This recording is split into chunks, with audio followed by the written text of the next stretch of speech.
महासागर न्यूज 40 दिवसानंतर आणि एका लंब्या संघर्षानंतर मी माझ्या घरी आलो याचा मला खूप आनंद आहे। आज जेव्हापासून इंडियामध्ये वापस आलो होतो तेव्हापासून आंदोलन चालू होते, आधी वेगळ्या राज्यात चालू होते, नंतर मागच्या 36 दिवसापासून जंतर मंतरवर आम्ही बसलेलो होतो आणि त्या मेहनतीला कुठे ना कुठे यश आले।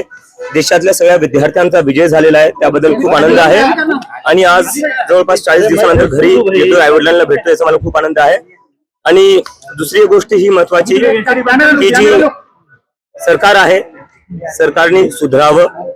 20 जुलैला जो तुम्ही रस्त्यावर रक्त वाहिलं स्टुडंट्सचं, ते अतिशय वाईट होतं। तुमचं तेवढं रक्तही जर वाहून मन भरलं नसेल, त्यामुळे तुम्ही स्टुडंट्सला अजून पण तंग करताय का? वेगळ्या राज्यात मी बघतोय भरपूर स्टुडंट्सला पोलीस घरी जाऊन तंग करते, अरेस्टच्या धमक्या देते, डिटेनच्या धमक्या देते।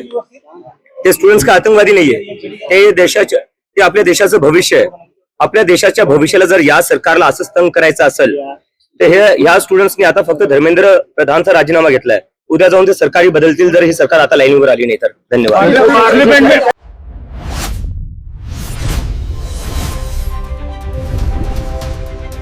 महासागर न्यूज।